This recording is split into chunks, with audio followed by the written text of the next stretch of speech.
It's the Morning Star Drive 117.8. You soaring up with sky, now's the time, don't delay. I'm sitting in my ride and it's time to fly. So let's realign, just listen and fill your mind. Hey guys, how's it going? It's Monday, December 5th, and this is the Morning Star Drive on 117.8. We're on YouTube, so make sure to subscribe, follow us on SoundCloud, and make sure to support us on Patreon. So what is happening on this wonderful Monday? We've got current news from around the world. It is the Sunday Message Word Study, and of course, 2G Talks with Eddie Kwan in Hawaii.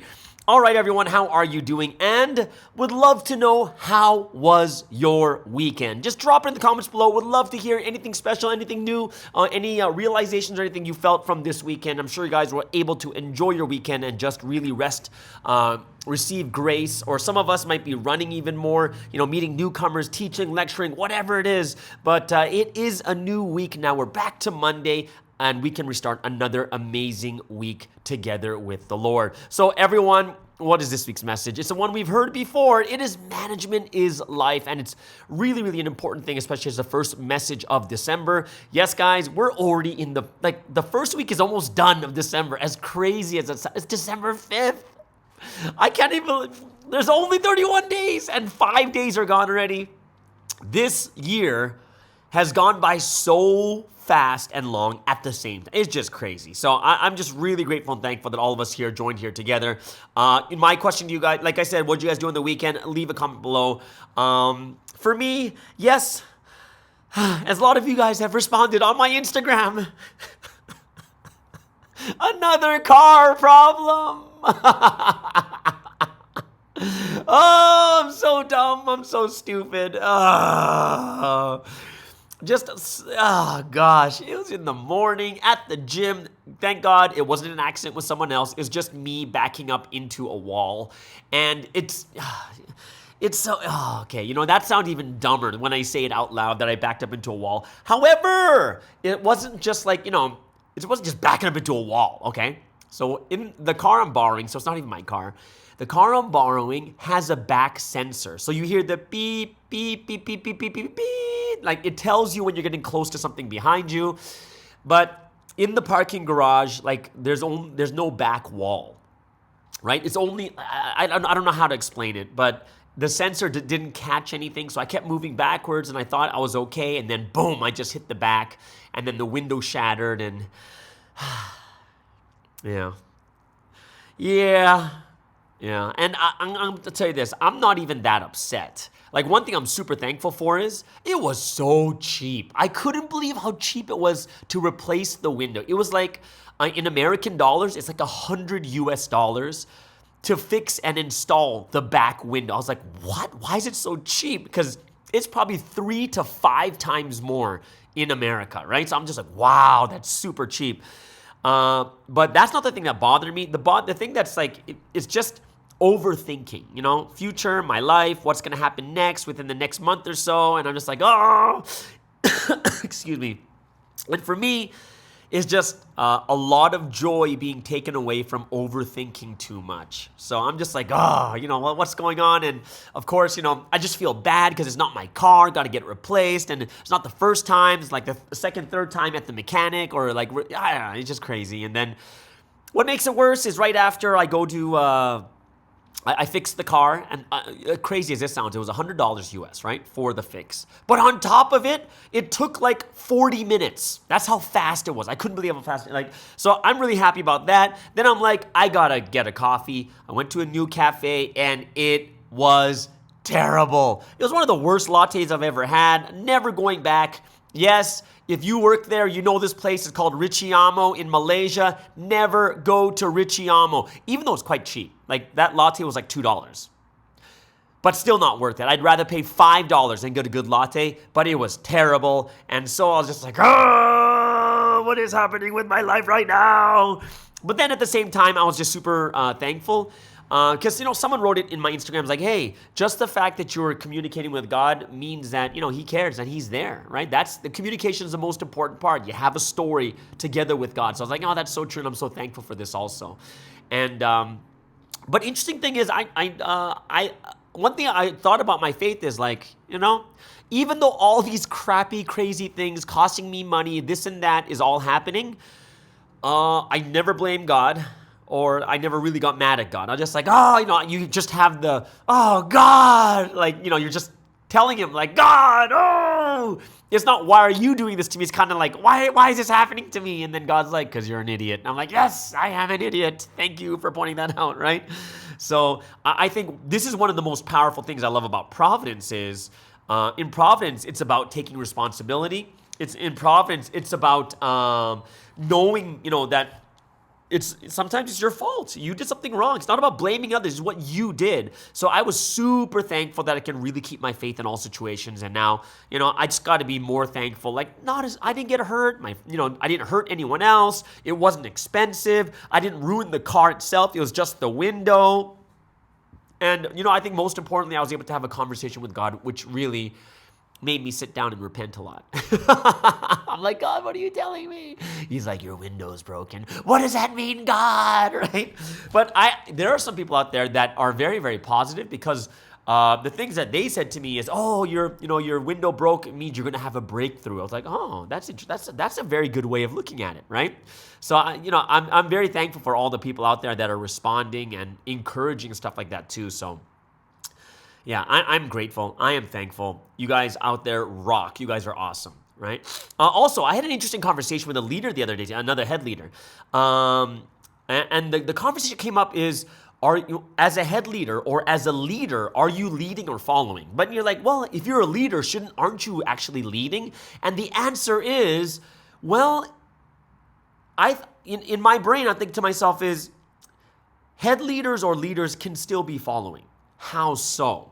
Right? So I posed a question. I said, because we're talking about like the schedules of the church, and then after church you have like a department leaders meeting, right? So then I said, if you can't answer why department leaders have to meet after Sunday service, then you're just following what every other head leader did before you, right? You never asked any questions. You never asked why. You're just doing it because you're doing it, right? So the real question is, do you even know why these departments have to meet? For what reason? What can you tell the department leader that we're meeting for this? Or are you just doing it because we've always done it this way? And even if you know why, even if you know the reason why you're meeting, the question is the reason good enough to do it? Right? Like, do you really have to do it? Have you really thought about that? Right? So there's one thing, it was a good question is, are leaders really leading, or are these just following what everyone did before? It's one of those because some team said so things, but you never really think much deeper about it, right? Another question that came up is like, how often are head leaders training leaders, right? And I've heard people think to themselves that training someone means to invite them into a meeting. Oh, come to the headquarters meeting. Oh, come to the leaders meeting. But when you look at the meeting, you don't learn anything from it. It's just people sharing what their departments are doing. And I'm going to be super honest with you guys right now is, as your church gets bigger, your departments are going to be so separate from each other, they shouldn't care what the other department's doing. And you're like, oh, that sounds so mean. And the answer is no, because you're so focused on your department. Why should the SS care what the JS are doing? Why should the JS care what the campus are doing, right? They should be focusing on their own department. And this is why when you look, the bigger the church gets, your department becomes like a church itself. You don't need to hear what they're doing. You don't. You don't. They should be fixing their own problems. You don't need like the blessed families to come in and help this group. Right? You don't need them. They should be solving their own problems. Yes, Blessed Families or JS could come in to help financially in certain areas, but they're not there to solve the problem. You do it on your own. Your department solves your own problems kind of thing, right? And the real question is, are you training your leaders? And like I've said this a couple times before, is whenever Pastor Joan was doing it, she was doing leaders meetings, not asking people, how's your department, how many new... That's all stuff you can just write into a text and put it into the chat room or email everyone. That's all you need to do. Honestly, that's all you need to do. That's just information like, oh, that's what they're doing. And I don't have to look at it if I don't want to, because it doesn't matter to me if I'm in the career department what the BFs are doing. It doesn't matter. It really doesn't. It doesn't. And in the same way too, we have to figure out is, are we training these people to become better leaders? Are we training people to become better leaders? Or do they just kind of go with the flow and do what they think they're supposed to do. And since we don't even know what's going on, we kind of, whenever they say they're doing something, we're like, oh, okay, go ahead and do that. You know what I mean? Like there's, as a leader, as a head leader, as a headquarters, as whatever it is, are you leading or following? Right? One of the worst things that one of the things that I know that means that people aren't thinking very well is when it's always like, hey, what does this mean? Oh, I'll ask HQ. And then you go to HQ, hey, HQ, what's this? Oh, let me ask IMD. You know what I mean? Like for me, that's nonsense. It really is nonsense if every single time the answer is always putting the responsibility up to someone higher, because you may not know, but you could still think about it. You could still brainstorm. You could try to figure it out, something that fits your culture and your way, right? And this is one of the problems that we've had in the past is everyone's trying to do it exactly the same way as Korea. Everyone's trying to do it exactly the same way as like literally leading the way Sunsteam leads. However, Sunsteam's a different leader than all of us here. That's why we can't lead the same way as Sunsteam, right? So for me, we were having a very, very good discussion about it. And I was like, yeah, you know what? That's something that we really have to think about as leaders. And for me, one of the things that I thought to myself is not so much about you trying to go to all these people and getting ideas. It's the leaders have to take time aside every week to brainstorm and try to find more ideas. Just brainstorming, just thinking about it, right? You can't expect all the ideas to come from outside, just waiting for someone to give you a great idea. It's something that you have to actually sit down and think about. So that was something that I looked at and said, yeah, that's something that's really important for all of us too to understand, right?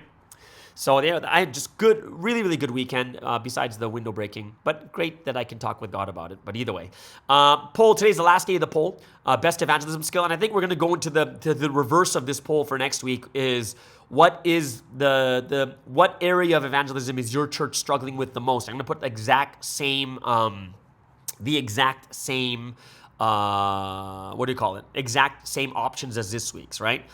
For this last day, we have like taking care of people is 38%. People think that's their best skill.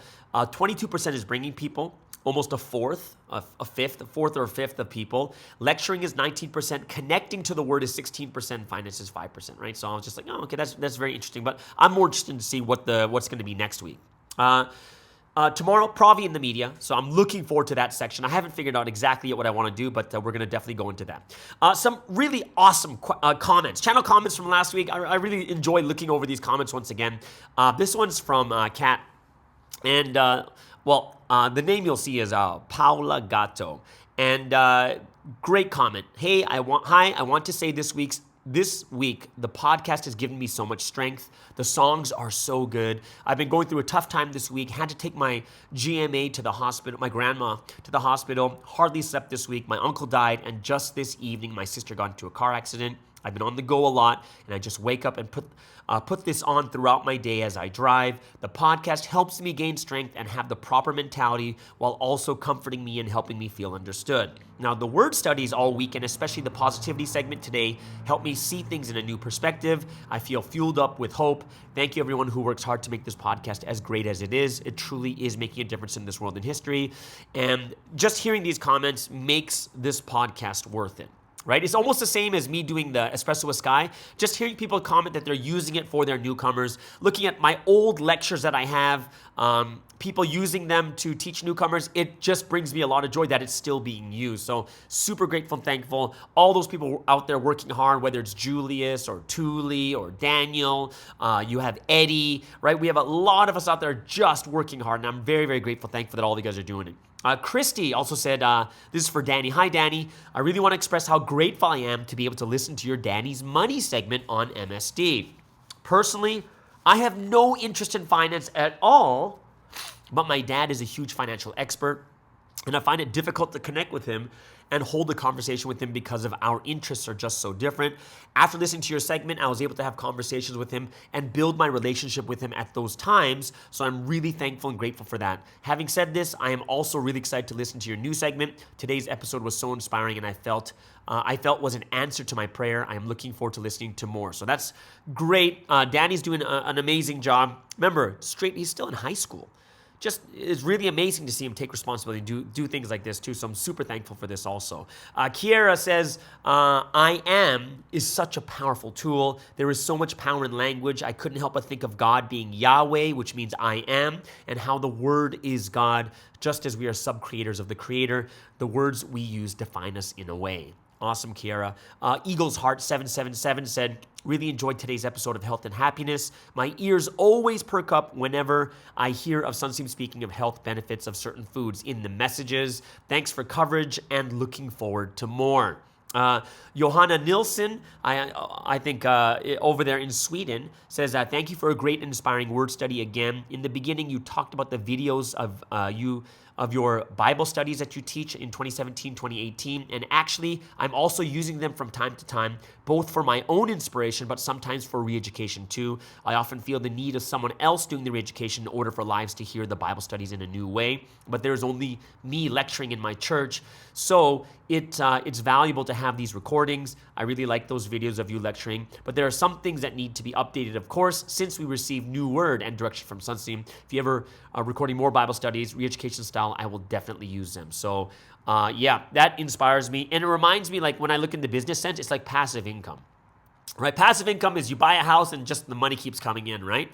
In the same way too, like spiritual passive income is we're making these videos, and these videos are going to be used for the next 1,000 years, right? And when we have these videos, people are going to be looking at them, and the righteousness goes to me. As crazy as that sounds, you make it once, and I don't even have to lecture it again, but people are going to be listening to it, and they're going to be inspired and moved by it and use it for their newcomers too. So I'm super happy about that also. All right. How was the Espresso with Sky video? You guys watch it?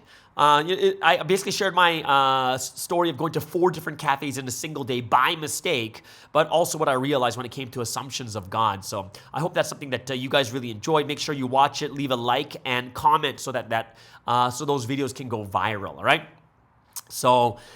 Provi clothing. Those of you guys who want some Providence clothing, go get your Provi clothes and show your pride through what we wear. You'll find it on there's going to be a link in the description below if you want to buy some Provi clothes, especially the one that's going to be the most popular is Do It Until the End. And I think that's going to be a really, really popular one in the future too.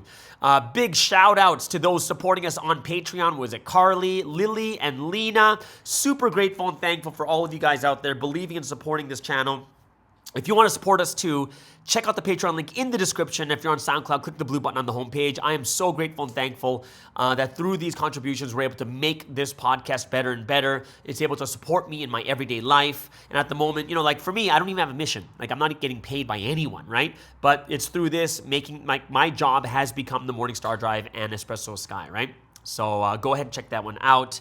And of course, like I said, tons of people are using my videos on Patreon and such to teach other newcomers. And I'm very, very grateful and thankful that they are continuously being used. All right. So let's get into some member music from around the world on this amazing Monday. Yes, I don't know why I did it that way, but it is an amazing Monday, and we're going to start off with a brand new song. Yes, it is Chunghae from Wings in Korea. This song just came out last Thursday midnight, or Friday midnight, which is Friday morning. This song is called Dear My, and I hope that all of you guys listen to the lyrics. You guys go ahead, watch the music video on the Wings YouTube channel, and all the lyrics come out in English too. Great song, super jazzy. After that, we have the Somebody Boys from America with Nothing Could Go Wrong, and then we'll end things off with Renee Lai from Taiwan with the song from the Moana soundtrack, How Far I'll Go.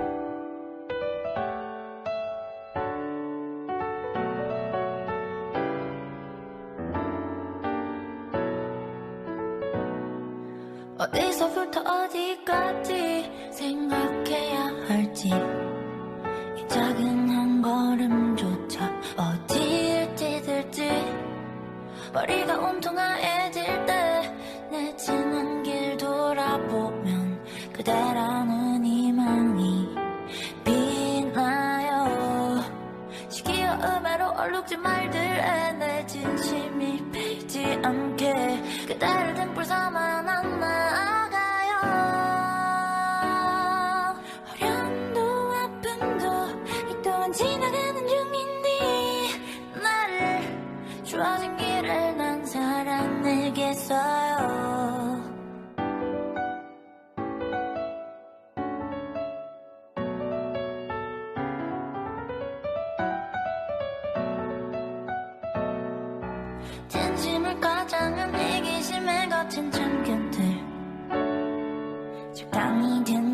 척 흘리는 팁 그대가 준 용기와 사랑이 내 믿음과 기적이 돼 힘내어 나아가요 지켜봐줘요 And keep in mind 묻어있던 걱정들은 털어내 흘러가는 시간과 섭리의 흐름에 맡겨 And keep it up 떠나질 우릴 위해 나아갈게요 There's all water under the bridge now The truth is diamonds Da-di-da Da-da-di-da Da-da-di-da Da-da-la-di-la-do-do Da-do Da-da-do Da-da-la-di-la-do-do Da-do-da-da-da 나를 주어진 길을 난 살아내겠어요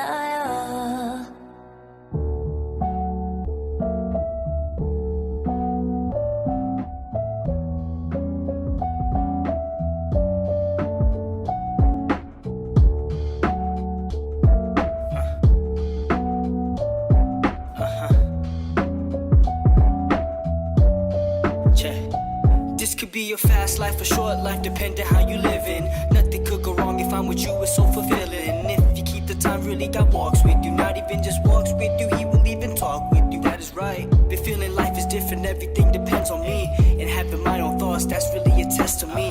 The more I make myself, the more valuable I become. I have to take action, that's the final outcome. How could I ever forget the moments that we spent together? It's those past memories that will put you together. It's what you do after the mess up that counts. I give glory and thanks even in times of doubt. Don't just say you have the heart but don't do it. You say you want, you gotta show Him and prove it. You have to be a life the Lord really remembers. Don't just walk around for no reason, do better.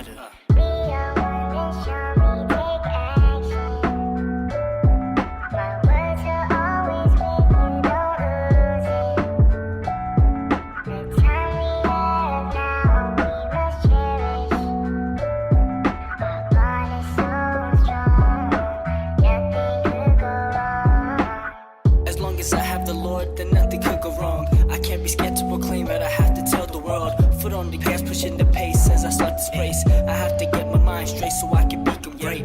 The time I have now, I really must cherish. It could be gone at any moment, it really just vanish. I know, it's been a while since I sat and even wrote a song. I wonder if my words sound good or even flow at all. And how I wanna share your words to the entire world.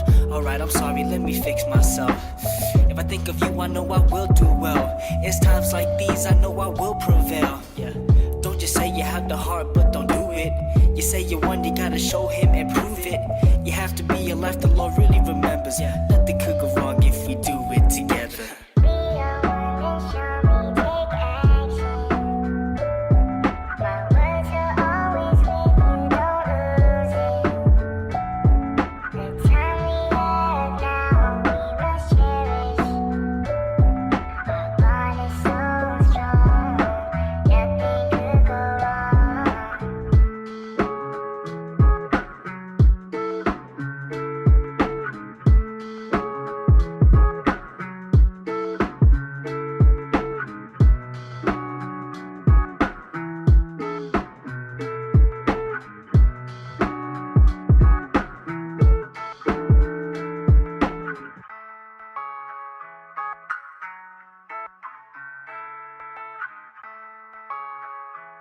Renee live from Taiwan with the great song How Far I'll Go. That's in Chinese from the Moana soundtrack.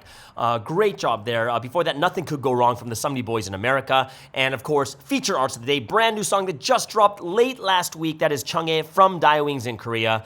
That song is Dear My. All right. So let's get into news going on around the world. And of course, as brides of this history, we do have a responsibility to pray to God for all the different, all the things going on in the world. But in order to do this, we need to know what is going on. So let's start off with what is happening with the Ukraine and Russia, and price caps on Russian oil will hit Putin immediately. This comes from the US. A cap on the price of Russian oil will restrict Russia's revenues for the illegal war in Ukraine, the US says. The cap, approved by Western allies on Friday, is aimed at stopping countries paying more than $60 for a barrel of seaborne Russian crude oil. The measure, due to come into force on Monday, intensifies Western pressure on Russia over the invasion. Ukraine said the Western proposed cap should be halved. Russia said it would not supply to countries enforcing it, and the price cap was put forward in September by the G7 group of industrialized nations, which is the US, Canada, UK, France, Germany, Italy, Japan, and the EU, in a bid to hit Moscow's ability to finance the war in Ukraine. Now, in a joint statement, the G7, the European Union, and Australia said the decision was taken to prevent Russia from profiting from its war of aggression against Ukraine.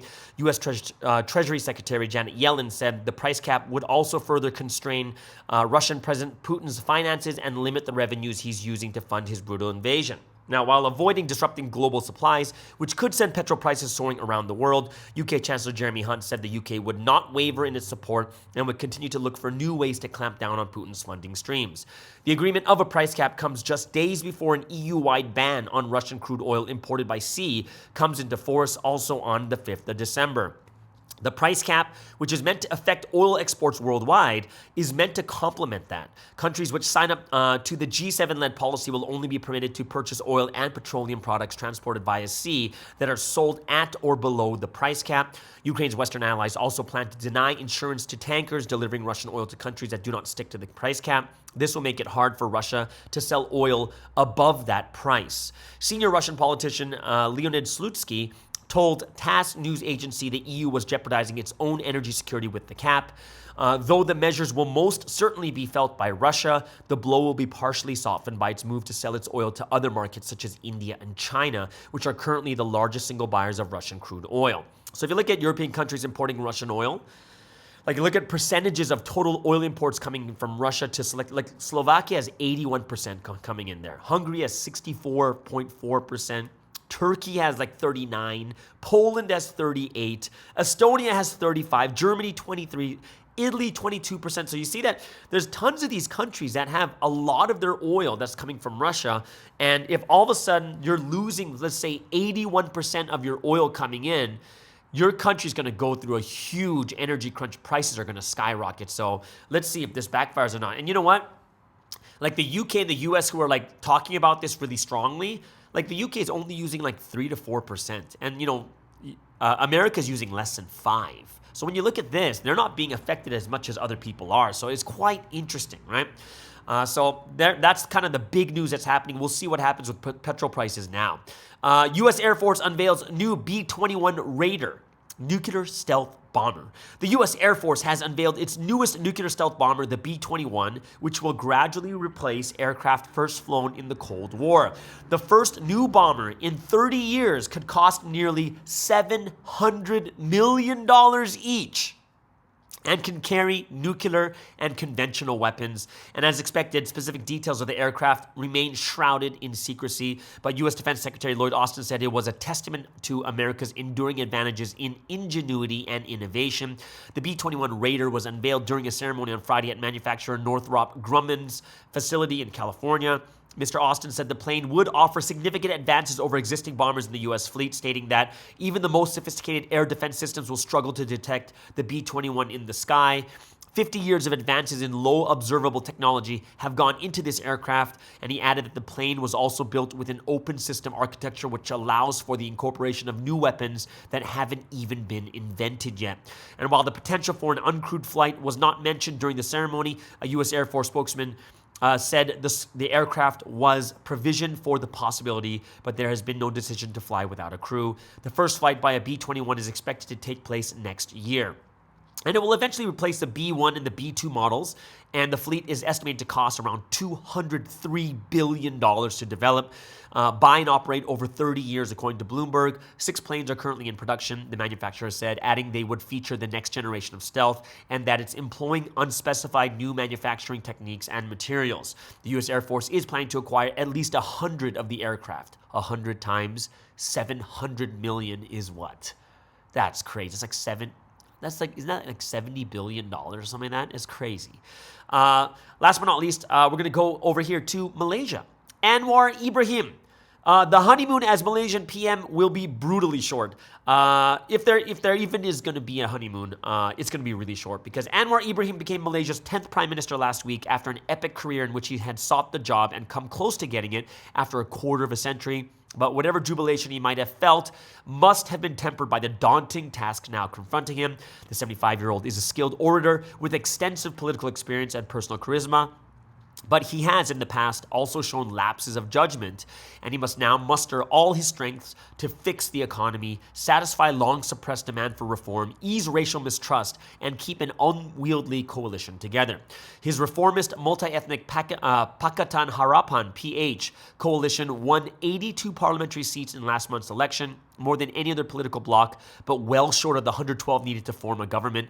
Malaysia had its first hung parliament. It then took 5 days of intense haggling among the different blocs for King Abdullah to choose Mr. Anwar to lead the government, and this was only because his old nemesis, UMNO, the party whose 61-year-old monopoly on power had been challenged and eventually ended by Anwar and his allies in 2018, agreed to partner with him.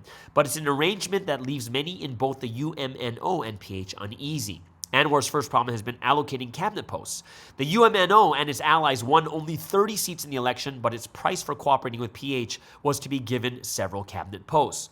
The most controversial is the appointment of Ahmad Zahid, the powerful UMNO president, as one of the two deputy prime ministers, and there was strong opposition to the appointment because Mr. Zahid faces multiple criminal charges dating back to his time in the discredited administration of former President Najib Razak, who is serving a 12-year prison sentence for corruption. For its part, UMNO has promised to support Mr. Anwar in the confidence vote he plans to hold in Parliament on December 19th, but said little about how this uncomfortable alliance will work. He said at the moment, the collection of parties backing the Anwar administration seems stable for now. However, it is a precarious situation where any major faux pas by Anwar could cause dissatisfaction among the UMNO rank and file, which may then escalate to the division chiefs, who are the influential power brokers within the party.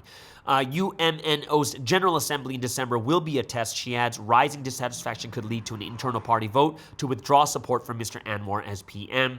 And if Anwar survives till the end of December, events in the coming year may prove to be additional tests such as the party election within the UMNO, expected within the first quarter of 2023, and passing the full 2023 budget. Then there's the economy. Still struggling to recover from the COVID pandemic, the first PH administration in 2018 was accused of neglecting bread and butter issues like jobs and food prices, instead pushing its political reform agenda. Anwar, however, has already said that his top priority is helping the living standards of ordinary Malaysians, and the post of finance minister plays a critical role here, and Anwar has decided to take that job himself rather than entrust it to anyone else. Now, race, which remains a big factor in multi-ethnic Malaysia's politics, could perhaps pose the trickiest challenge for Mr. Anwar. Ethnic Malays, who make up just over half the population, enjoy special protection under the Constitution. Since the 70s, successive governments have given them privileged access to jobs, business opportunities, and education. UMNO's main policy since its founding in the 40s has been to protect that status, and that mantle has now passed to Perikatan Nasional, an alliance comprising PAS, a conservative Islamist party, and Bersatu, a Malay-based party of politicians who broke away from UMNO. So PN, which won 73 seats, refused the king's request that it join a broad national unity government led by Anwar. So even though there's a new prime minister, it's going to be a rocky road. So we're going to see a lot of this news coming out into politics over here in Malaysia. So there it is, guys. Top 3 news that we've missed over the weekend. I hope you guys really enjoyed. That helps you guys to pray a lot better too. Okay, so let's get into some news going on around the world. And yes, it is the World Cup, the round of 16. And man, was it a crazy World Cup already. The first upset was when Saudi Arabia stunned Argentina as the first one. And then all of a sudden, the next day, Japan beats Germany, right? And then repeat the same comeback trick against Spain. Costa Rica, and then ultimately, Costa Rica has another upset by beating Japan in their second game. So, we thought that things were just going to be like this, but then Morocco, right? Morocco beats Belgium, and Belgium is now out of the tournament, right? Even France and Brazil were not even immune to surprise results. So France loses to Tunisia, which is kind of crazy, right? And then On top of that, Brazil loses to Cameroon. So we had a ton of upsets. So in the end, nations from 6 continents made the knockout stages for the first time ever, right? From 6 different continents, right? So like, wow, like Cameroon's victory over Brazil was the 12th upset, right? And an upset means that their chances of victory stood anywhere from like 17 to 33%, or, you know, right? And a shock is less than 16%. So it's been pretty crazy. But already, the round of 16 knockout group has already started, and first 2 games were played. Netherlands defeat the U.S., so now the U.S. is knocked in single elimination knockout. U.S. is knocked out. Netherlands moves on, and Argentina beats Australia 3-1. So going to be exciting. I do believe who's playing next?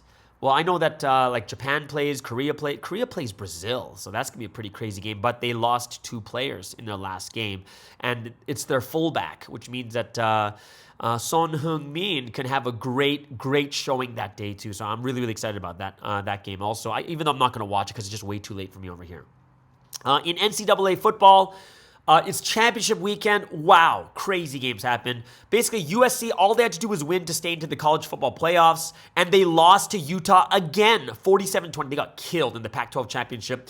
Michigan, well, let's go to Kansas State. TCU, the other country, TCU, number 3, loses to Kansas State 31-28. So that was something that I thought was a big, I didn't think that they were going to, Kansas State was going to beat TCU, but they win, what do you call it? They win the Big 12 championship. Also, when it comes to the SEC, the big, probably the best conference in America, Georgia, number 1, just slaughters LSU 50-30. And of course, the other game was Michigan versus Purdue. Michigan just throttles Purdue. They're number 2 in the nation, 43-22. So it looks like Georgia and Michigan will stay the same. And most likely TCU will stay at 3rd, and probably Ohio State's going to jump into number 4. Most likely they're going to jump into 3rd, right? Or 4th, I mean. So we're looking at probably that very first game is going to be the first matchups in the playoffs is probably going to be Georgia versus Ohio State, and then you're going to have TCU versus Michigan. So that's going to be kind of cool to watch also. Last but not least, we'll have in NBA, LeBron James, another milestone. He passes Magic Johnson for 6th all-time in assists. He set the mark with his 9th assist against the Milwaukee Bucks. Basically, he found Anthony Davis for a 3-pointer on the right wing, and the Lakers beat the Bucks 133-129, which is pretty crazy because Anthony Davis had another awesome game. LeBron James had 28 points, 11 assists, 8 rebounds. Anthony Davis, 44 points, 10 rebounds, 3 blocks. Russell Westbrook had 15 points, 11 rebounds, 0 turnovers off the bench. So big congratulations to LeBron James for reaching another amazing milestone. And of course, this year, everyone knows he's basically going to pass Kareem Abdul-Jabbar for most points ever in NBA history, which is... No one thought anyone was going to catch him, but he's going to do it this year. So that's going to be that's going to be the biggest milestone that he reaches. Either way. So there it is, guys. That is the top 3 news in sports, and of course, news from around the world. Hope you guys really enjoyed that. Helps you guys out to pray. But you know what that means. It is the golden time.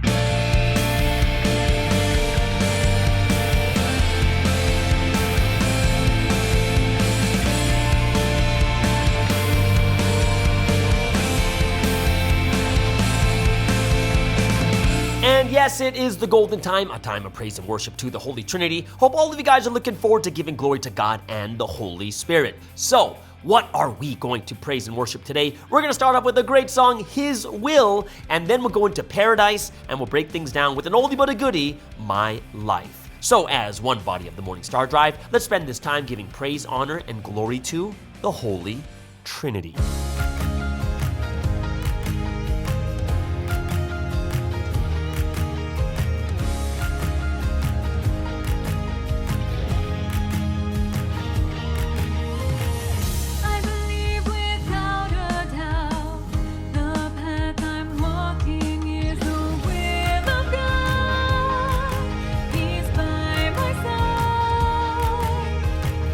I believe without a doubt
Is this a dream? Can't believe it. All that I want, it's much. I keep on smiling about it. I'm feeling so excited. Uh-oh. This is the awesome fruit of the Lord's deep love. This joyful celebration of our rapture. I'm on this bright golden stage. My spirit is shining all day. I am hit with this heavenly groove. Dance, dance, dance. My eyes are on the Trinity. They look at me with such love. Sing, sing, sing. My eyes are only on the Lord. He looks at me with such love. Thankful I move, joyful I groove. Love is my vibe, eternal paradise. Thankful I move, joyful I groove. Love is my vibe, eternal paradise. I am happy, so I sing and praise all my days. To my God, my groom, eternally praise his ways. I respond with thanks, assignment, and the love of a bride. To the heavens offer glory, glory on high. We have been longing for the rapture, it is God's dream and ours. With the Lord's great condition, and love rapture is finally fulfilled. This time of love with the Lord is not my true blessing. I love for how long? Eternity. This is the awesome fruit of the Lord's deep love.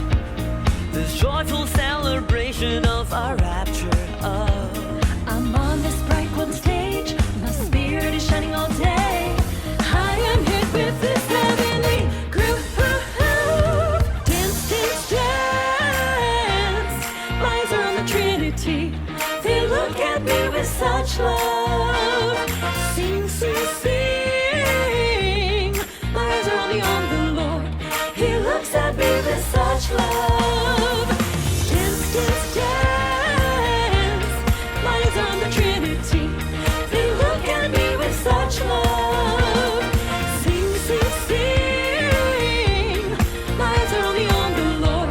He looks at me with such love.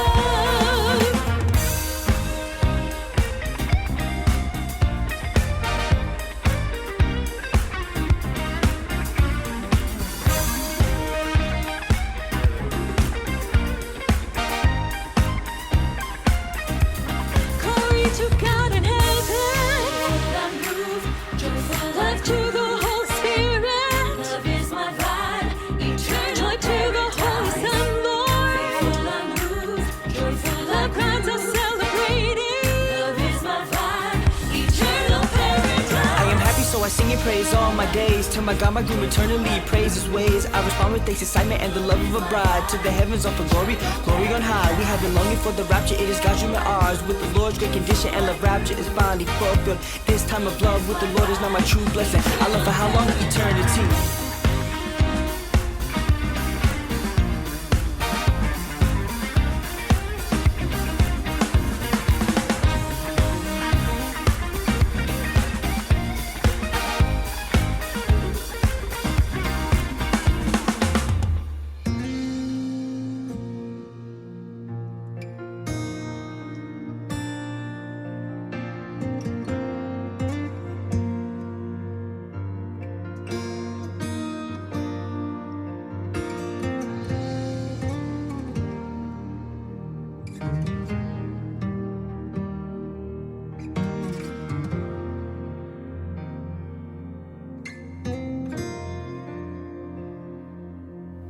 I'm rowing and I carry 1,000 years of hopes and dreams in this boat with me, knowing that someday they'll come to be.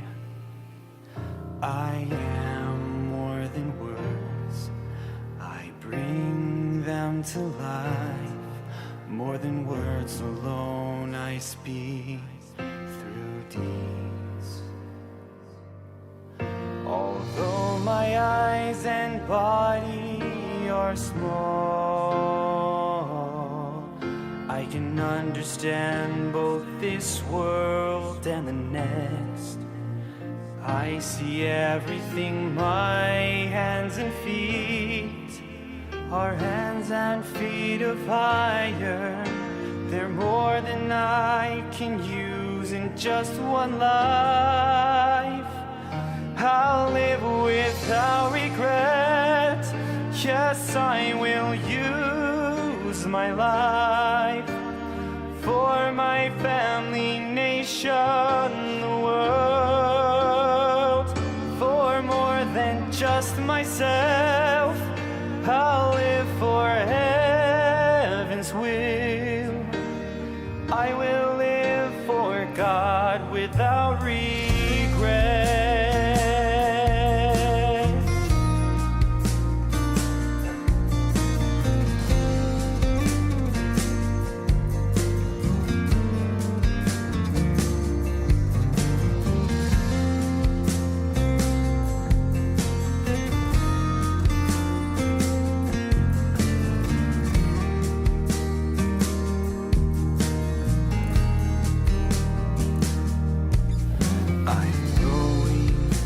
I carry 1,000 years of hopes and dreams in this boat with me, knowing that someday they'll come to be.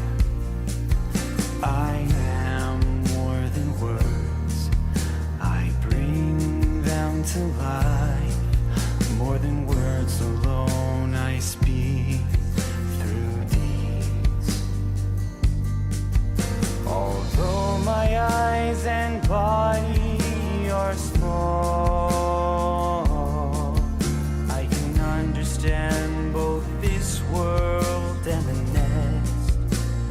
I see everything my hands and feet are hands and feet of fire.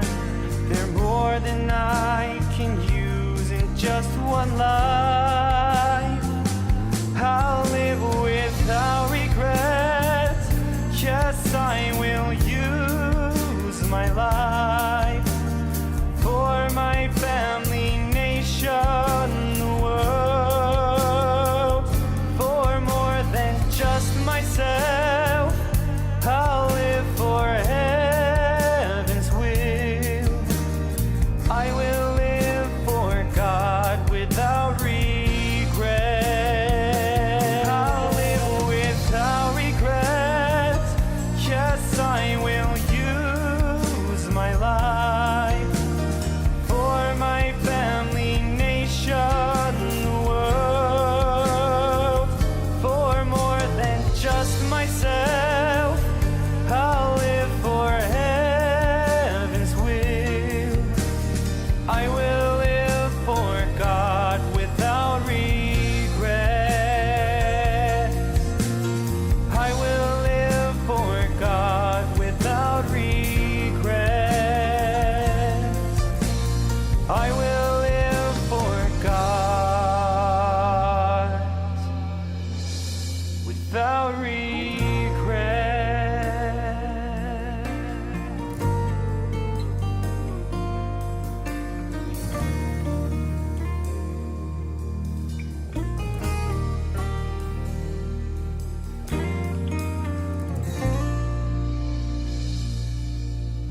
And that's a great song. That is My Life. And when you, I think that song came from a poem that Sunsim made, right? So when you listen to the lyrics, it's a powerful, powerful poem made into a song. And I really like it. It's an inspiring song.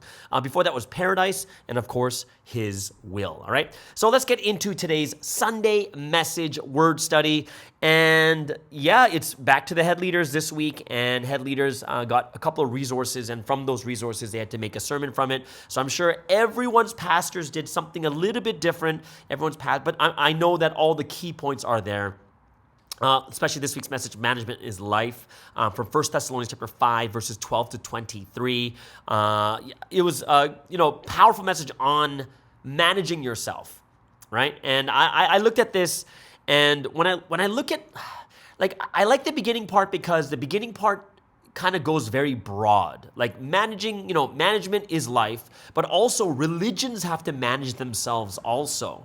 And when I looked at it from the very, very broad scale, a religion managing itself is what they teach and how they teach it, right? So when I think about this very clearly, when I think about this at a very, very big scale, it's like Well, if you're going to manage your religion well, you have to make sure that you carefully go over your doctrine. And one of the first parts that I was listening to during the Sunday message that I listened to, it was talking about the fundamental difference of the rapture and resurrection and how we believe in the Bible. And, people on the outside look at the way that we believe and they scoff and say, oh, what kind of religion is this that they believe that this happened, or a person came back from the dead, or people are going to float into the sky. And, we're basically teaching people like, hey, guess what? If you were to manage your religion well at the very large scale, what would happen? Then you would realize that the true resurrection, the true rapture is a daily life thing that you change each and every day, right? And this is why we can tell people is don't wait for the resurrection to come. You have to make the resurrection happen each and every day. And that's something that we may forget as people of this history, is sometimes we're also revert back into the old mindset. We wait for a sermon. We wait for a Holy Spirit movement. We wait for Pastor Joan to speak. We wait for these things to happen so that we can resurrect even more. But it's that event type mentality that is waiting for that one event to happen to change everything about our lives. And the answer is, it rarely happens. Those once in a lifetime moments is once in a lifetime. It doesn't happen 3, 4, 5 times like we kind of think to ourselves. We have to remind ourselves that we are living in the period of resurrection and rapture, which means it's a daily thing that happens every day. We have to become witnesses, and we have to become the examples for people to see that, oh, this is what it's talking about. We have experienced it. We've gone through it. We've gone through the rapture. We've realized it. We've learned it over and over and over again. But many times, as a human being, we forget these things are actually there, right? The only way for us to resurrect and rapture daily is through the words of God. And that's why it was kind of one of those biggest things is, if you really want to manage yourself, if you want to manage lives, everything is about putting the words into action. Listen to the words, putting them into action. And if you do this every single day, then you are continuously living the life of rapture, and you are continuously raising your level, which is what we're supposed to do. Right? We got to get ourselves out of that physical mindset. Remember, what's the difference between the physical and the spiritual? Physical is temporary, spiritual is eternal. So when we become physical again, we start to complain, oh, we got to do it again. Oh, I got to keep raising my level. Yeah, that's a very physical mindset. That's when you know you're becoming physical. You know you become physical because you want to stop. Right? You want it to stop and quit. You don't want to do this anymore. When raising your level constantly is only beneficial to you. It makes you better. It's so much better than what we've seen before, right? When you become physical, you get discouraged because it's continuous, right? But what we have to realize, to become spiritual people, connected to God, meet with God, pray with God, listen to the words of God constantly all the time, this is when we become spiritual beings, which are way more eternal. Knowing that, hey, it's about changing my life every day. It's about not living the same as I did yesterday. Why? Because I was miserable yesterday, or I made a mistake yesterday and I can't make the same mistake again, right? This is how we become physical. We have old habits that come back because we become physical and go back into our old ways. Those who are spiritual are constantly raising their level through the words of God, through prayer, through coming to God, right?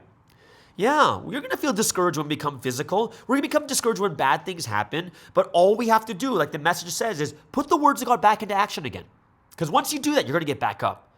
Yes, even though you might hate it, even though you have no feeling whatsoever for it, you just got to put the words of God back into action. You got to try it again, try it again, try it again.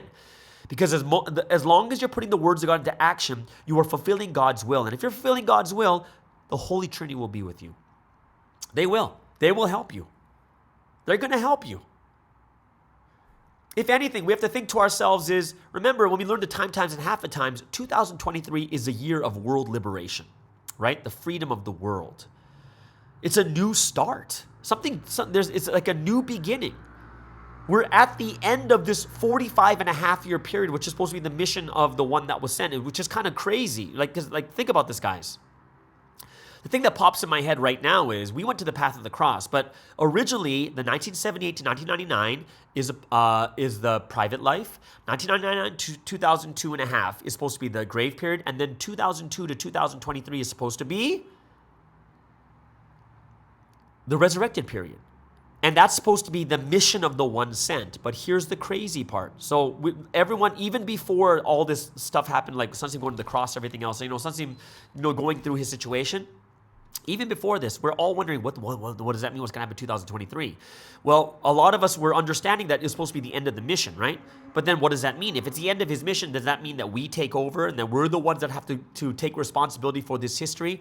But then it's kind of like, then what happens to Sunsim? Does that mean he dies in 2023? And we know that that's not true. He's not going to die. However, if everything goes as planned of how the people want to do it in 2023 with all the prosecution, the people against us right now, he might be gone, which means 2023 will be the time where his mission ends, right? Where he's just no longer there anymore.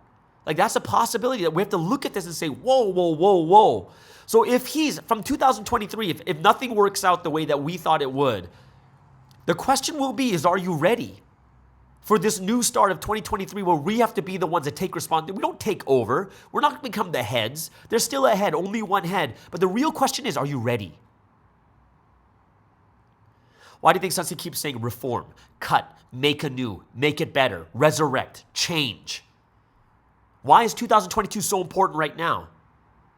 Why do we all keep talking about the end? The end is strong. What are we ending? Well, we're going to start 2023. It's supposed to be the end of the mission. Right? Eventually, it's supposed, it's like, well, what does that mean? We don't know. But we know that we got to start getting ready. Less than 1 month. Less than 1 month left. And there's no such thing as, it's too late. There's no such thing as too late. It's only late when it's over. It's not late when it's still ongoing. Remember, the biggest issue we're dealing with is not about, I'm so late to the party. No, it's about, is the Holy Trinity with you or not? That is the number one thing, because once they're with you, things can happen quickly and fast. Now is a time when God is near. Now is a time when God is going to help us. Now is a time when God is going to hear us. So pray, listen to the words, put into action, work with God each and every day. This is the time right now. You have to have that determination, right? Take action until the end, right? For those of you guys who watch the World Cup game, how incredibly crazy that Korea scores in like the last seconds. That is ridiculous, right? It kind of reminds me of when we had the soccer tournament in Houston, Texas. Same thing happened is we scored in the semifinals and in the finals last second. Last second. No time left. And that was the end of the game. Do you guys want the blessings or not? Because the one who goes to the end will take all the blessings. So let's just say there's 1,000 blessings and there's 1,000 people. Then if we all go to the end, we'll all get blessings. But then if half of them fall out, then the remaining 500 people get 2 blessings. If 3/4 of them come out, then you're going to have 4 blessings per person, right? Because you only have 250 people with 1,000 blessings. Imagine it's just one in the end, and one person gets 1,000 blessings, The one who goes to the end takes all the blessings. The Holy Trinity is going to reward us. The Holy Trinity is going to reward us for all the injustice, all the hardship, suffering, pain, difficulties, all those things we're going to get paid back for. Do it until the end. It doesn't mean you're late right now. Yes, you could have been way more prepared, but you're not late, which means you're going to get blessed. You got to keep moving, pushing. That's the life we're living in right now. We have to have that mentality that not only does it until the end, but takes action absolutely, right? That's what it has to be. I love the example of, look at something, how responsible he is. It doesn't matter where he is. It doesn't matter what's going on. It doesn't matter if everyone's against him. It doesn't matter if the whole world is against him. He'll still do everything he needs to do, no matter what. You can't stop doing something just because of your situation. That means you've taken your responsibility out, right? So even when it comes to me doing these segments, sometimes I'm waiting and I can't finish this segment until like midnight, 12:30, 1 a.m., just waiting and waiting. Or, sometimes if I'm late, it's my responsibility. It is. And because it's a no matter what responsibility, I am responsible if it comes out or not. And I've never missed one yet. And of course, I have my parents coming January. Man. I'm thinking to myself, I'll be traveling and flying all the time. Am I going to be able to get all these things done? And the answer is, I have no choice. And that's the thing. I got to figure this out. How am I going to do this? How am I going to do the flights and stuff like that too? Responsibility, guys. Do it absolutely. What circumstance you're in, it doesn't matter, right? Do it. Now, what does that mean? Obviously, there's going to be certain things, we all know there's emergencies in life and stuff like that, but a lot of time people stop not because of emergencies, just because of regular things that happen. Pausing and resting, wanting to stop, discouraged. We can't blame the environment, the situation, circumstance. It's the last thing we have to blame, right? It's the last thing we have to do. And I like that other point. I'm not sure if you guys heard the same thing, is some people just do it way too excessively, right? And basically they burn out, right? They just burn out. It's just way too excessive. For me, doing it excessive for me feels like it's someone who thinks that the more I do, the better I am, which is completely untrue. It's about how. Someone who does it right can do half the work as someone else and come up with double the outcome. If our lifestyle's too excessive, then it's just tormenting. We're always guilty. We're always feeling that we're not enough. Yeah, and then, living in an excessive way makes us cult-like. People misunderstand us. We cause problems to the church, to Providence. We cover over God's glory. Ineffective. It's so crazy when we become so excessive. The one line I loved is, the way of God and the Holy Spirit is not burdensome, but easy and simple. So this is the thing I bring out to you guys is, look at you can see whether someone is doing something not in God and Holy Spirit's way. If your leaders are doing things in a burdensome way. Now, burdensome is over what you're capable of doing too. So you have to remember that for yourself, right? If the head leader's like, hey guys, let's try to make it to pre-dawn, guys. This is something that we should really be doing. It's the golden hour, whatever it is, right? That's not burdensome. That's something we should be doing anyways, right? And it's not burdensome if you are reasonable and can discern really well too. Because if you can discern, it's easy. If you can discern, right? Discern it. Super easy, super simple. Boom, it's done, right? But if you can't even discern yourself, then everything becomes burdensome because you become ultra sensitive to everything going on around you. No, some things are basic and some things you have to discern on your own, right? Now, if a head leader says, if you don't go to pre-dawn, then you're not a bride of God, that's burdensome, right? If they're trying to make you feel guilty, do you love sons? Like, that's something where you're like, oh my gosh, that is something way too burdensome.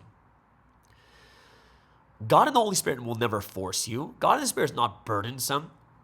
But, I've been a head leader before. Sometimes we're always thinking about, oh no, we don't have any people coming to pre-dawn, so that means our church is bad. Does that really mean your church is bad? Really?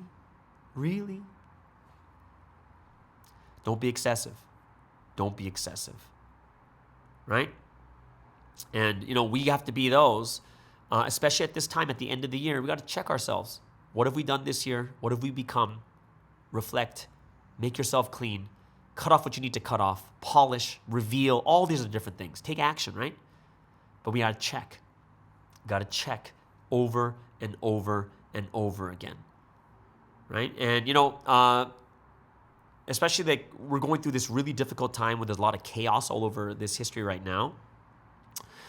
We just got to have that mentality not to slander, right? Doesn't mean you can't give feedback. It doesn't mean that you can't say anything that's wrong with someone. No, that's not what it's saying. Slandering is completely different than feedback and constructive criticism, right? But people are thinking, oh, if you say anything about my bad parts, then you're criticizing. No, that's not it. People like misconstruing what Sunseam is trying to say. Construction is great. Constructive criticism, great. Feedback, great. Figuring out what people are thinking and then try to figure out a best way to tell a leader something or help another person going through a difficult, that's great. It's great. That's the most loving way to do it. So I hope that all of us too can really see there's a ton of things that we have to really think about. And I would say the last thing more than anything else is like, we got to give thanks, man. All of us give thanks through, like everything through love. Everything through love. Right? So I really, really enjoyed the message. And I hope that that all of us will really be able to manage really, really well. But of course, the one thing that I think that before we end today's word study is You got to be able to manage yourself before you manage other people, right? It doesn't mean you have to be 100% perfect, right? It's like, no, I got to manage myself before I manage anyone else. No. Like in some points of your life, right? For instance, I'm okay, but sometimes I'm going through a big struggle and I just need a break. And I'm going to take a break for myself. And then I'm recharged. I can go out and help other people too. But it doesn't mean that I'm not going to manage anyone anymore because I'm not 100% perfect. That's the wrong way to think about it. No, you got to manage yourself. Go out and eat. Go take a break. Go recharge, right? Sometimes things are really, really heavy. Got to take a break. Take my mind off things, right? But even in the message, that seems like if you want to manage, you have to if you want to manage yourself, you have to manage others. And like, oh, really? You learn by managing others too. So, I think that all of us here realize that, there's like these catch-22 is take care of yourself, but sometimes you can take care of yourself by taking care of others. Sometimes you need a break. Sometimes to rest, right? So I hope that all of us here will really, really understand this week's message when it comes to management is life. Take care of yourself. Take care of your faith, your physical body, your mental health, and take care of other people too. All right? So there it is, guys. That is the word study for today. Hope it's something that you guys really enjoyed, which leads us into today's Filipino Monday song of choice. And I'm going to go to one of my favorite singers in the Philippines. Of course, there's Daryl Long, but there's another one named Michael Pangilinan. I'm not sure if that's right. And great song from the past from Michael Bolton called How Am I Supposed to Live Without You? But this is a great rendition of it, a great cover of it. So everyone, please welcome from the Philippines, Michael Pangilinan with How Am I Supposed to Live Without You?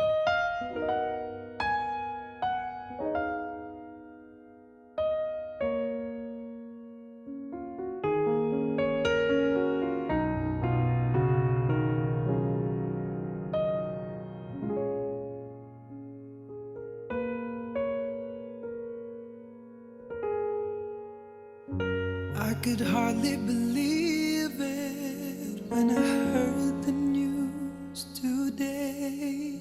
I had to come and get it straight from you.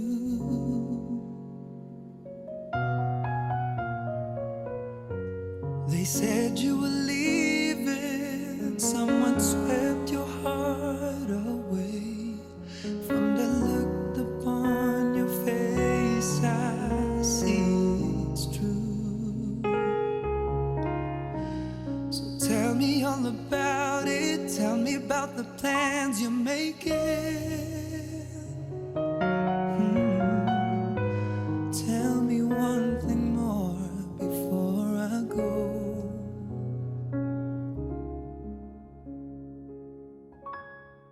Tell me, how am I supposed to live without you? Now that I've been loving you so long, how am I supposed to live without you? Baby, how am I supposed to carry on when all that I've been living for is gone?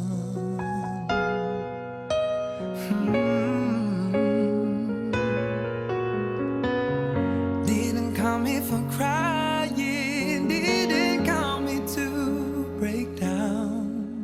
It's just a dream of mine, it's coming to an end.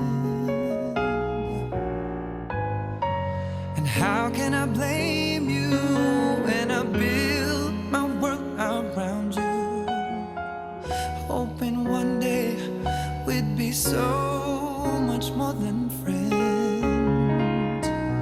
I don't wanna know the price I'm gonna pay for dreaming. I need you now, it's more than I can take. Tell me, how am I supposed to live without you?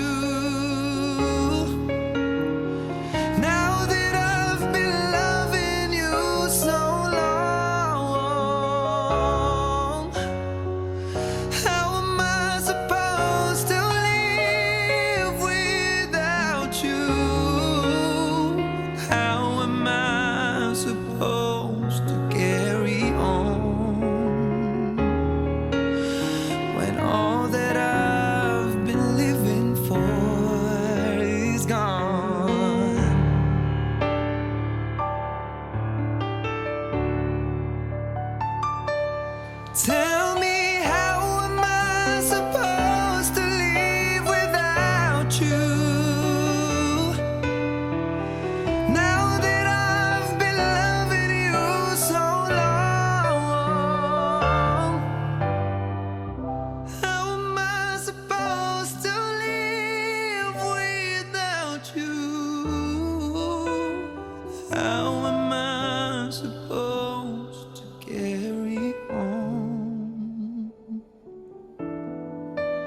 And there it is. That is Michael Pangilinan from the Philippines with How Am I Supposed to Live Without You? What an amazing and awesome song.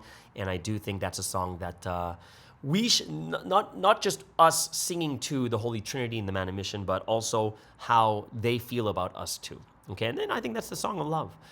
So now that we have the song of choice out of the way, we're going to the last segment. And of course, we have 2G Talks today with Eddie Kwan, who's over there in Hawaii right now. So today he is going to talk about going until the end. All right, everyone, please welcome straight from Hawaii. This is Eddie Kwan with 2G Talks.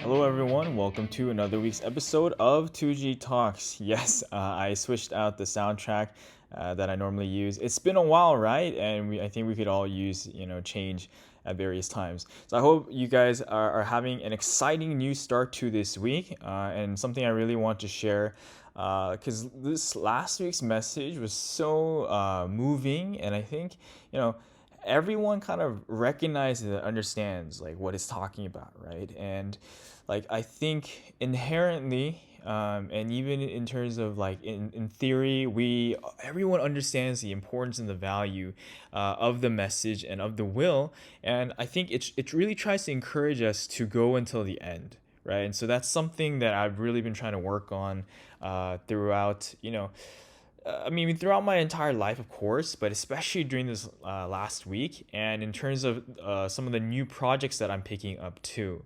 One of the things that I think not everyone here might know, but in my time in Hawaii, one of the things that I intend to do is to study for the LSAT, which for anyone who is unfamiliar or is, not from America, it's the law school admissions test that people take in order to apply to law school.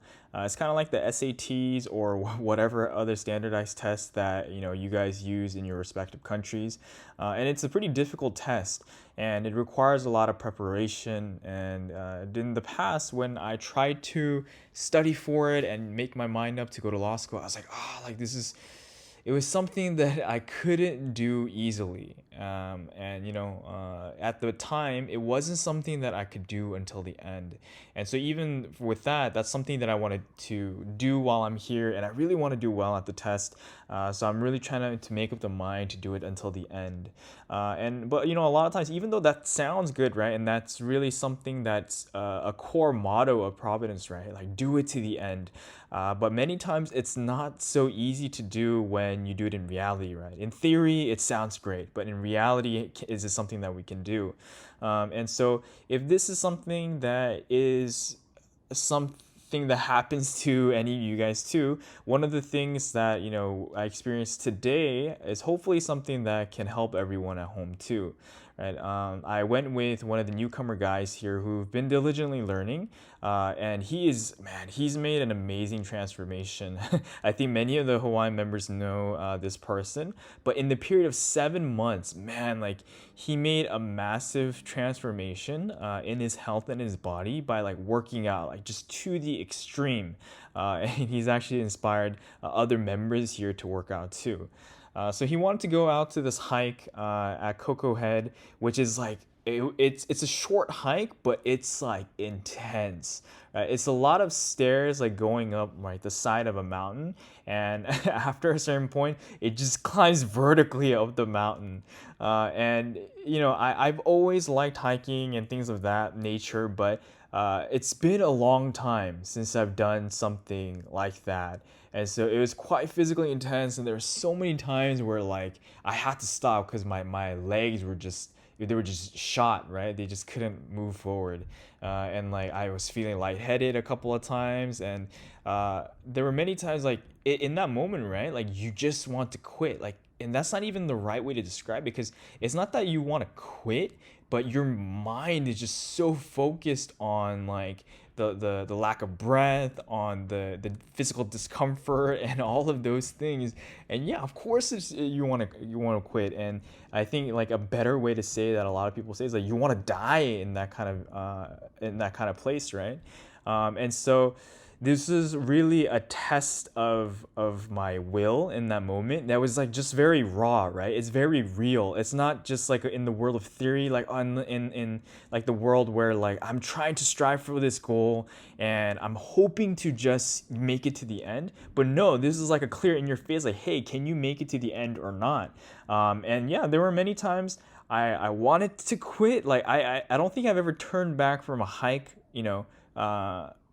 because of something that I felt like that I wanted to quit. But yeah, of course there are times that it was hard. But I'm really glad in retrospect that I really did it. I don't want to give a superficial sort of like, oh yes, and it was like amazing, and everyone else should do it too. But it really was amazing. And at the very end, I was still out of breath and I was still kind of out of it, right? But we were like looking around and it gave like such a great view of the entire island. And at the very end, he was like, hey, like before we head down, let's like walk around the top and like see and take pictures and stuff like that. And so we did that, and I was so glad that we did, because I didn't notice it at the time. But when we turned the corner, even at the peak, when we turned the corner, there was like the clearest rainbow, right, that I've ever seen. And like because we were so high up, it was like right in our faces. And not just that, like so we took a picture there, and when I was like sending the photos like to my parents and to some other members, my mom was like, "Hey, there's a double rainbow." And I hadn't noticed it at the time, and I'm really glad that we caught that in the photo too.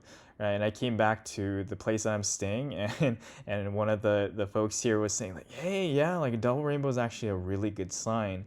And so, even that was just a very affirming thing, and I hope that everyone can really take it as a sign throughout this week, that really to make it to the end of whatever it is that we're doing.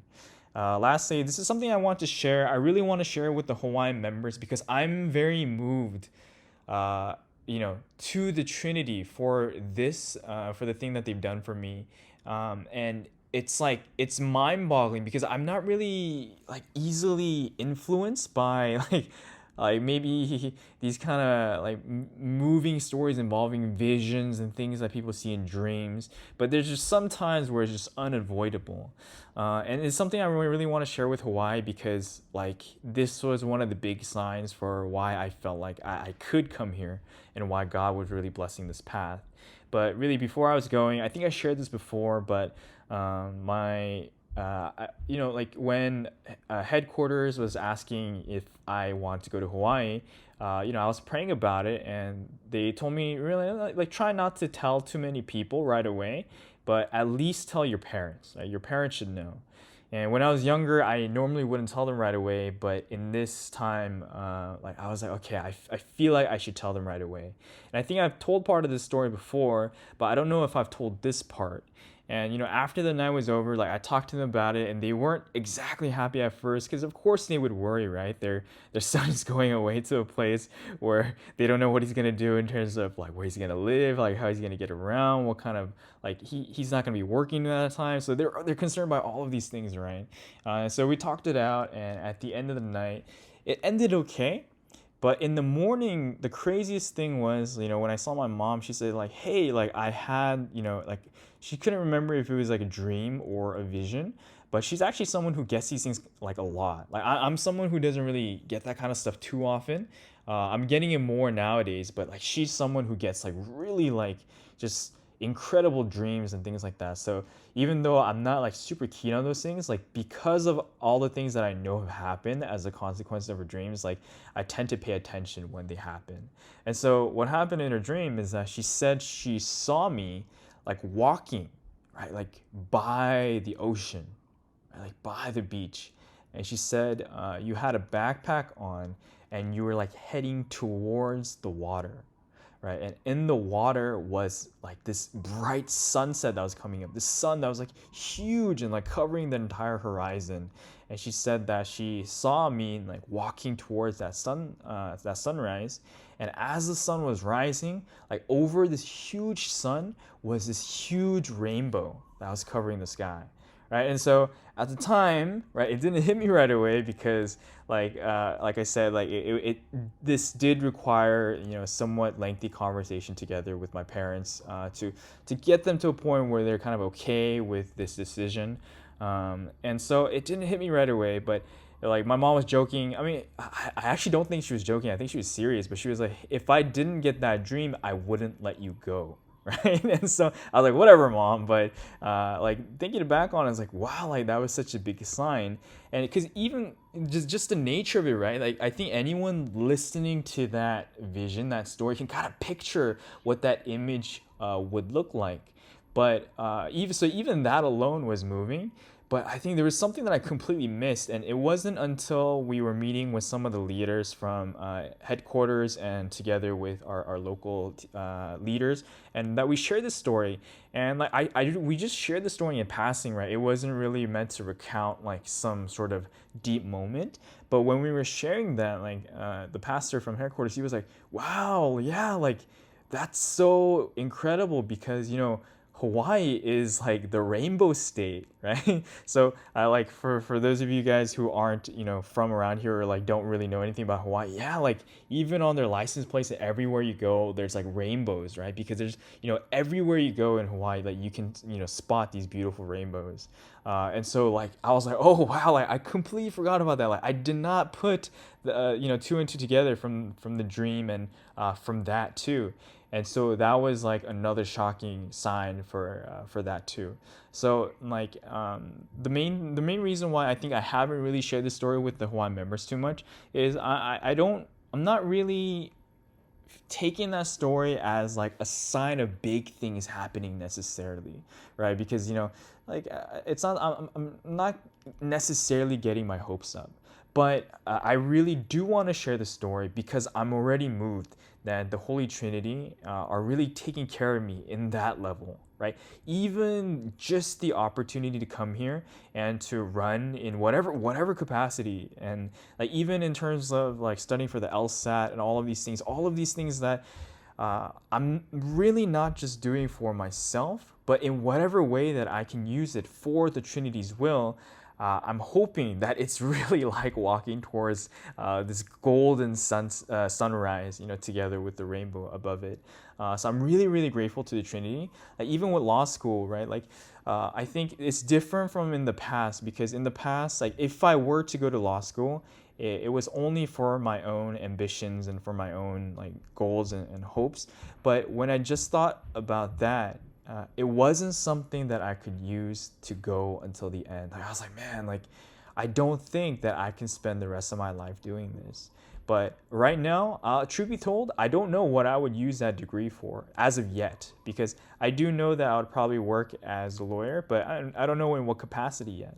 But the biggest thing that I'm taking away and the thing that I'm most grateful for is that whatever it is, even if I don't end up becoming a lawyer, that I can use that for God's history and for His will, right? Not to manipulate the will in any way or try to guess what it might be or think about, you know, and try to interpret it in my own way.